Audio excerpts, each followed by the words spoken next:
Salut, c'est Trado, content de vous retrouver pour la mise à jour de 4 grands CFD que sont le France 40, l'Allemagne 30, le Japon 225 et l'US 30, mais pas avant les précautions d'usage.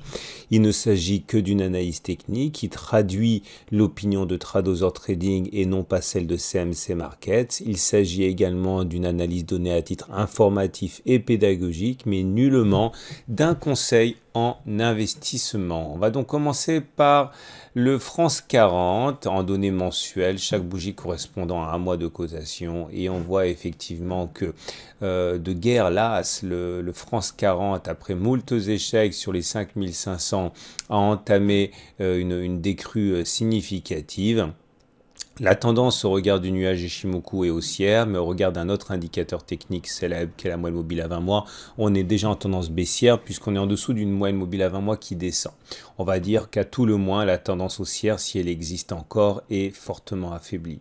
Il faut savoir également que ceux qui s'intéressent à des placements, à l'investissement sur le long terme, eh bien, trouveront sans doute beaucoup d'investisseurs qui rentreront sur les 4200 pour profiter d'une hausse de long terme.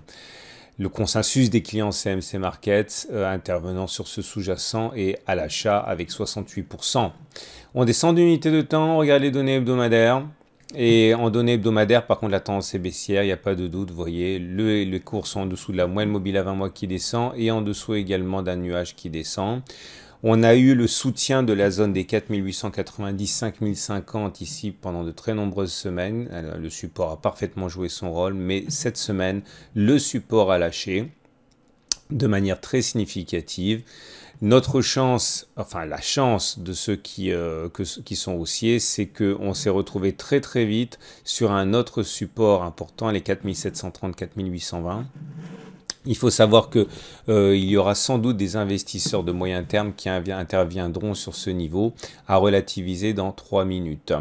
Regardez maintenant l'Allemagne 30 qui est dans une configuration également assez chaotique. Vous voyez cette épaule, tête, épaule qui a finalement cassé il y a 3 semaines la ligne de coup, provoquant une accélération baissière, d'autant qu'on était dans un biseau ascendant qui se casse plus souvent par le bas que par le haut. On le sait, on l'a vécu en temps réel.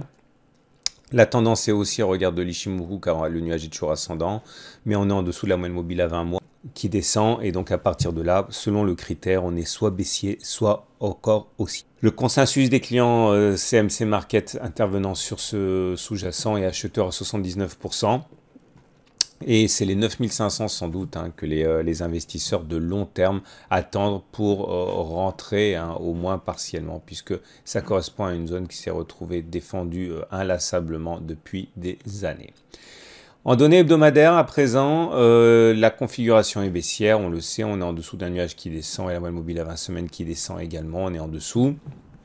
On avait expliqué en son temps que les 13200 s'avéraient pour l'instant infranchissables, mais qu'on avait une zone de support ici à 10 650, 10 800 qui pouvait au moins provoquer des achats de moyen terme partiels.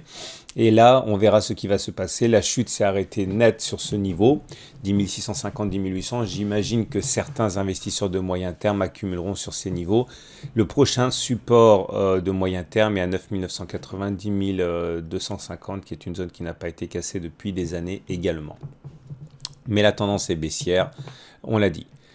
Le problème vient sans doute du graphe mensuel sur le CAC 40, parce que si la tendance est haussière, de manière assez paradoxale, avec un nuage qui monte, une E20 qui monte, on voit que les 26 000 sont en rempart.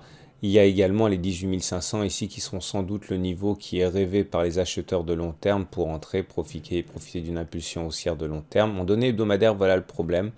On a la zone ici de support de référence des 23 000, 23 600 qui n'a pas encore été touchée. Et l'attaque baissière à laquelle on a assisté cette semaine ne nous a pas permis d'aller chercher ce support. Et il est à mon sens assez clair que certains traders baissiers vont espérer y aller. Ce que ça veut dire en creux, c'est que d'une part, si vous voulez investir sur le moyen terme, vous ne serez pas seul à le faire sur les 23 000, 23 600.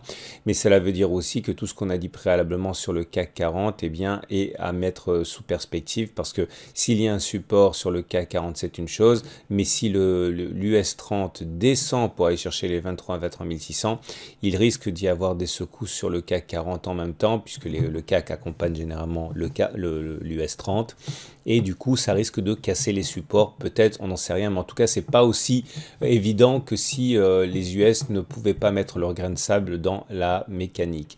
On termine avec le Japon 225, c'est pareil, le nuage est ascendant, donc on est en tendance haussière, regarde l'Ishimoku. Par contre on est en train de clôturer, mais le mois n'est pas terminé, hein, donc c'est à prendre avec des pincettes. On est en train de travailler la voie mobile à 20 mois. Les 23 300, 24 200 sont infranchissables pour l'instant, les 16 000 seront sans doute mis à profit par de nombreux investisseurs de long terme sur les actions japonaises. On descend d'une unité de temps, là par contre on est sur une zone de support, les 20 300, 21 000. À partir de là, on peut envisager que ceux qui investissent sur les actions japonaises à moyen terme rentreront. Et on se retrouve également dans une situation où si on reprend les choses, eh bien vous avez le CAC 40 qui est sur un support qui est donc susceptible de faire l'objet d'achat, le DAX 30 qui est sur un support également qui est susceptible de faire l'objet d'achat de moyen terme. On l'a dit, le Japon également. Le problème, encore une fois, c'est le marché américain. Alors attention, vous avez ici un support intermédiaire qui pourrait faire le travail de préservation des cours, hein. Donc il est peut-être envisageable qu'au moins potentiellement ce support ici, hein, empêche l'US 30 de descendre plus avant tout de suite, parce qu'il y a des chances pour qu'on aille plus avant dans le sens du sud par la suite, mais au moins temporairement il est possible que cette zone ici fasse le job et permette aux indices autres qui sont sur des supports de rebondir. Voilà ce qu'on pouvait dire. Je vous souhaite une très bonne journée, je vous souhaite une très bonne semaine et je vous invite, si vous voulez découvrir les CFD à risque limité, à ouvrir un compte de démonstration, hein, gratuit pour découvrir la plateforme et le service de CMC Markets. À la semaine prochaine pour la mise à jour.